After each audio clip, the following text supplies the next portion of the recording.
What's up guys? Another vlog, another adventure tayo ngayong araw. Sa huling araw namin dito sa Negros Oriental, mag-chasing waterfalls tayo. And today, nandito tayo sa Pulang Bato, Valencia, Negros Oriental. As you can see, may mga structure dito sa Pulang Bato, which is hindi ko inaasahan kasi ang buong akala ko itong Pulang Bato Falls, wala pa mga structure na gawa ng mga tao. And nung pagdating ko, sobrang liit lang pala ng space, ng area dito. So, medyo nadala lang siguro ng effect ng wide lens pagka napipicturean to. So, 10 AM na ng umaga, 9 AM nagbubukas to. Medyo harsh na yung liwanag ng araw ngayon. And hindi siya napapaligiran na matataas na puno. Pero may naisip na akong gawin dito. Kasi ang ganda nung mga patterns ng rock formation sa gilid ng falls. So, kukuha ko ng details itong area na to. Tignan natin kung matitripan kong i-shoot yung buong area. Kasi gusto kong maging iba. Napakarami na ng images sa internet na itsura nito. And anyway, tara, start na tayo.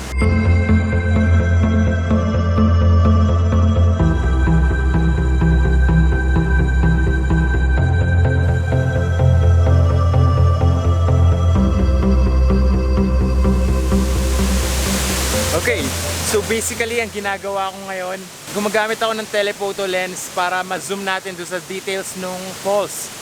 Then, naglagay din ako ng CCPL para mabawasan yung glare doon sa mga bato.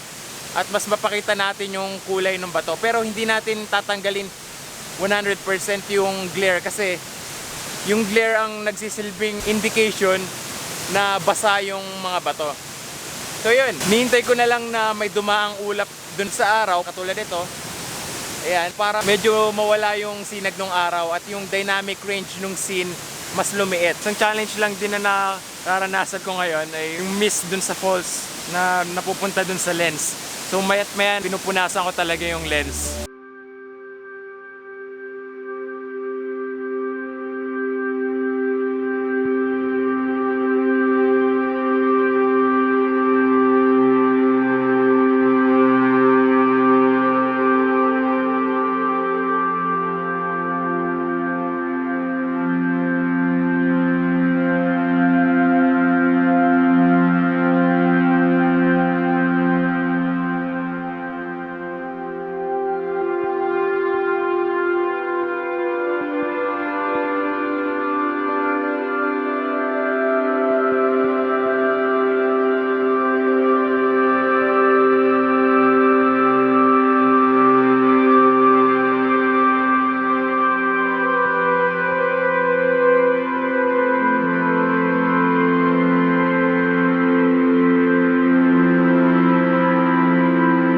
Okay guys, dito sa pangalawang image, gusto kong ipakita sa inyo yung black and white version nito. Pareho ko silang nagustuhan pero gusto kong malaman yung opinion nyo kung ano yung mas gusto nyo dun sa dalawang image na to. Yung colored or yung black and white. Comment down below kung ano yung gusto nyo. Okay, lipat naman tayo ng location. Pero itong falls pa rin. Lilipat lang kami dun sa kabila. Hindi nyo makita, basta yun. Kung saan yung, yung simula ng bridge kasi merong babaan doon. Pwede natin makunan yung falls nang hindi nakaharang tong batong to sa yung puno. So tara.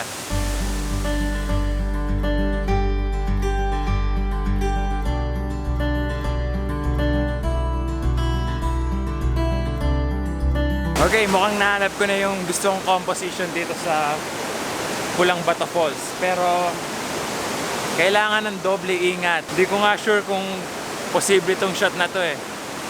So tatayo ako doon. Yan.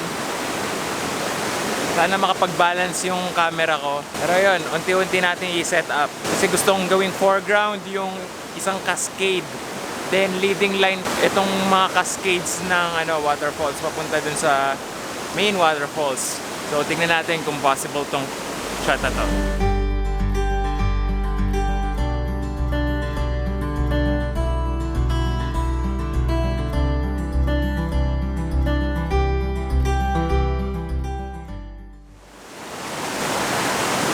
Mukhang secure na yung tripod ko doon. Kaso konting galaw lang. Medyo, ayun, wala nang balikan. Bagsak agad yung camera natin.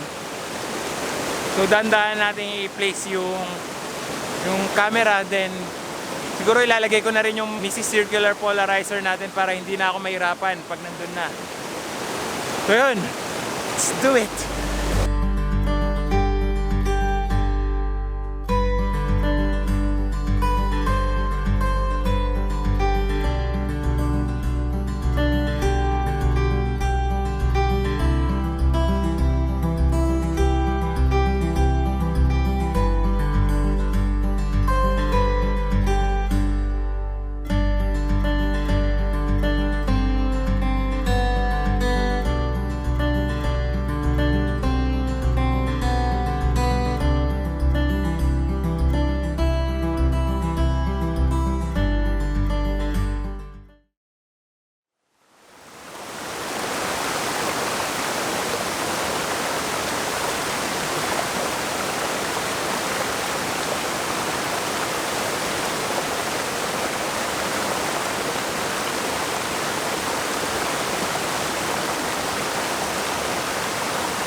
For the last composition natin dito sa Pulang Batong Falls, doon tayo sa may gitna. Mas safe naman siya kasi wala siyang bangil sa likod.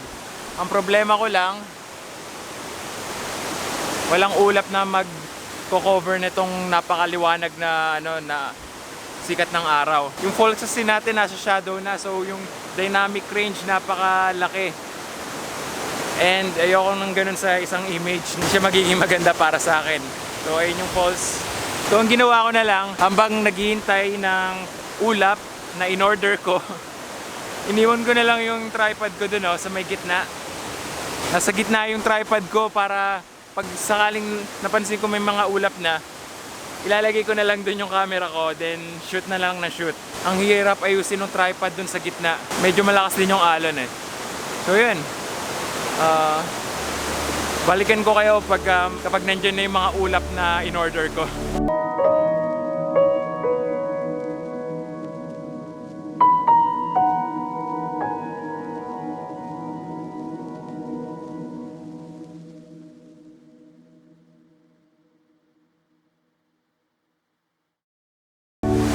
Okay, malapit na yung in-order kong ulap. Ayan na.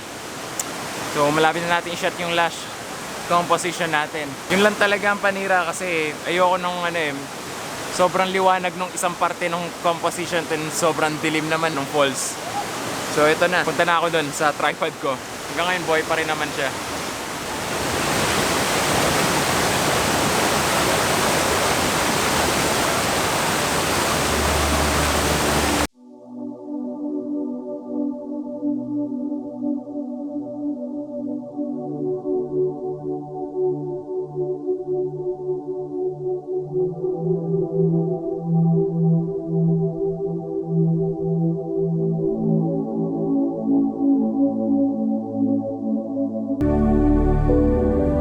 Itong last image natin, masasabi kong halos pareho lang siya nung naunang image.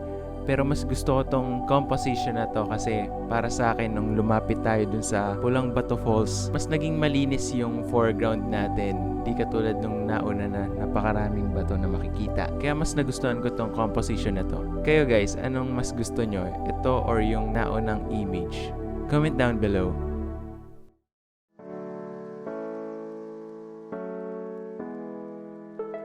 So that's it guys, maraming salamat sa panonood nitong last part ng second wedding anniversary trip namin ni Celine. So kung hindi mo pa napapanood yung ibang videos, nandito lang yan sa channel ko, and yun, subscribe ka na kung hindi ka pa nakapag-subscribe, and ring mo na yung bell para pag nag-upload ako ulit, manonotify ka and hindi ka mahuhuli dito sa landscape photography adventure natin.